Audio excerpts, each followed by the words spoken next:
Son absence aux obsèques de Jean-Pierre Pernaut avait alimenté toutes les rumeurs. Le 2 mars dernier, le présentateur historique du 13h de TF1 est mort à l'âge de 71 ans des suites de son cancer du poumon. Nathalie Marquet, ses enfants, ses proches mais aussi les visages de la télévision se sont réunis une semaine plus tard, le 9 mars, pour assister à ses obsèques. C'est en la basilique Sainte-Clotilde, dans le 7e arrondissement de Paris, qu'ils se sont retrouvés pour rendre un dernier hommage à Jean-Pierre Pernaut. Mais Jacques Legros, qui a été le joker du présentateur pendant 20 ans, était absent. La raison ? Il avait préféré rendre hommage au journaliste à l'antenne de TF1, qu'il a marqué pendant plus de 3 décennies. Thierry Tuillier, le directeur de l'information de la chaîne, note de la rédaction, m'a demandé ce que je voulais faire. Je n'ai pas réfléchi longtemps, expliquait Jacques Legros dans les colonnes de Télé Loisirs.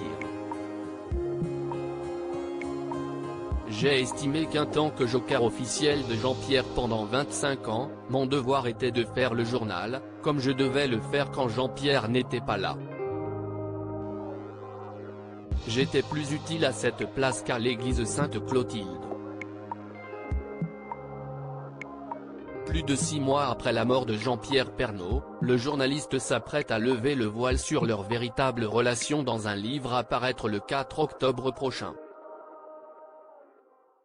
Avoir été son joker pendant 24 ans sans un seul accrochage éditorial est une fierté. Mais je sais que l'envie de commenter mon journal le démangeait, écrit Jacques Legros. Il ne s'adressait jamais à moi en direct. Les rédacteurs en chef ont toujours su ménager les susceptibilités. Sauf une fois.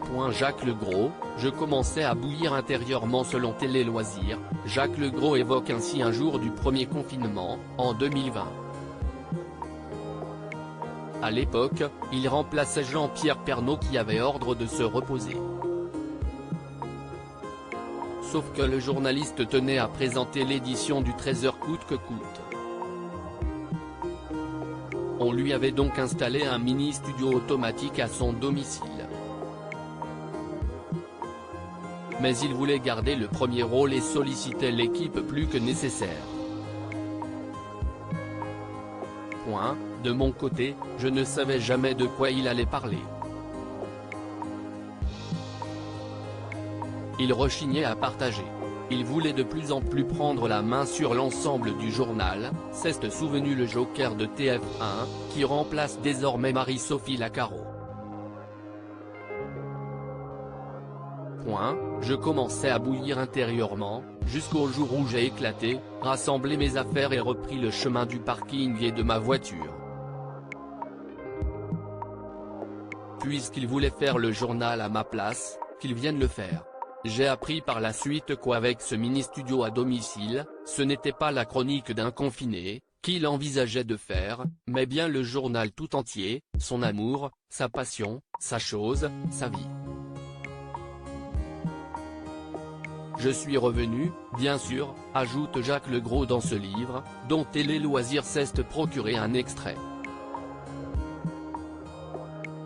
À nos confrères, le journaliste résume d'ailleurs sa relation avec Jean-Pierre Pernaut, nous n'étions pas amis, mais pas non plus ennemis. Je dirais juste que nos relations étaient plus distantes et moins lisses qu'on aurait pu l'imaginer. Il explique que durant le premier confinement, leurs relations se sont alors tendues. Sans doute devait-il sentir au fond de lui ce profiler la fin de son aventure au 13h. Il s'était durci. Il avait été malade, ajoute-t-il. Pour rappel, Jean-Pierre Pernaut a présenté son dernier JT le 19 décembre 2020, quelques mois après. Jacques Legros, il avait ses excès et ses points faibles. Conscient que ces révélations puissent étonner voire choquer, Jacques Legros les assume totalement et rend même hommage à Jean-Pierre Pernaut. Son sens de l'info était unique au monde.